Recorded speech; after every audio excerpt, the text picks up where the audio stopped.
तुळजापुरामध्ये चाकरी केली जाते। चाकरी म्हणजे काय तर जे स्थानिक स्त्रिया पुरुष वगैरे आहेत तर ते येऊन मंदिर परिसरामध्ये स्वच्छता करतात। तर मुख्य स्वच्छता ही शौचालयांची आणि रोज सकाळी चाकरी केली जाते आणि प्रत्येकाचा नवस वेगळा असतो चाकरीचा, की म्हणजे काही नवस बोलून केलेल्या चाकऱ्या असतात तर काही नॉर्मल चाकरी असते आणि काही लोक 12 महिन्याची चाकरी पण करतात। तर चाकरीला कसं आहे की घरातून एक तांब्या घेऊन येतात आणि इकडचे वॉशरूम वगैरे जे असतील किंवा मंदिराची देवीची न्हाणी वगैरे जो परिसर आहे तर तो स्वच्छ केला जातो त्या चाकरीमध्ये आणि साधारणतः एक 5-2 मिनिटाची प्रोसेस आहे।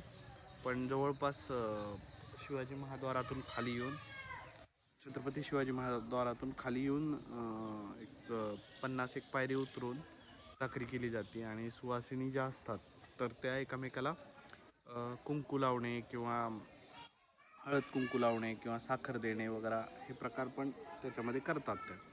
आणि चाकरी पूर्ण झाल्यावर म्हणजे 9 दिवसाची चाकरी किंवा 18 दिवसाची चाकरी जी जितक्या दिवसाची बोलली गेली आहे चाकरी ती पूर्ण झाल्यावर देवीला नैवेद्य पूर्ण नैवेद्य दाखवला जातो, ज्याच्यामध्ये गोडाचा नैवेद्य, पुरणपोळीचा नैवेद्य, पीठ मिठाच्या परड्या, दही भाताचा नैवेद्य, म्हणजे जशी श्रद्धा त्या आणि ज्याचं जसं काय म्हणतात ते संकल्प त्या पद्धतीने तो चाकरीचा नैवेद्य पूर्ण देवीच्या परड्यामध्ये भरला जातो।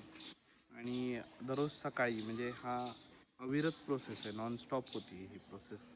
रोज सकाळी वेगळ्या वेगळ्या स्त्रिया येतात, भेटतात, इथं एकमेकाला कुंकू वगैरे लावतात आणि ही चाकरी पूर्ण करतात। तर त्याच्यातलं पहिला पार्ट फक्त दाखवणार आहे मी, कारण की सुलभ शौचालयात किंवा शौचालयात जाऊन काही दाखवावं असं नाही आहे, त्यामुळं ही एक वेगळी पद्धत किंवा वेगळी सेवा आहे तुळजापुरातली, तर ती दाखवण्याचा हा छोटासा प्रयत्न आहे। बऱ्याच दिवसांनी प्राणभैरववर एखादा व्हिडिओ टाकतोय, मध्यंतरी बऱ्याचशा चांगल्या घटना घडून गेल्यात त्यामध्ये, म्हणजे त्यामुळं वेळ मिळाला नाही व्हिडिओ टाकायला। धन्यवाद। तर हे साधारणपणे छत्रपती शिवाजी महाद्वार आहे, तिथून खाली येऊन या इकडं सुलभ शौचालय आहे, तर तिथंही चाकरी केली जाते। मुख्य म्हणजे चाकरीमध्ये सर्व स्थानिकच असतात आणि अशी हातामध्ये ह्या ताईंनी घेतली तशी एक कळशी, घागर आणि पंचपाळ घेऊन येतात साधारणपणे आणि त्याच्यानंतर ती चाकरी केली जाते। दिदी घेऊन चालली आहे आणि हा परिसर आहे।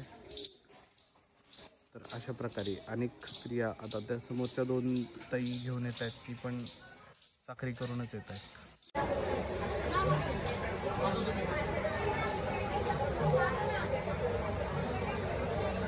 आता काय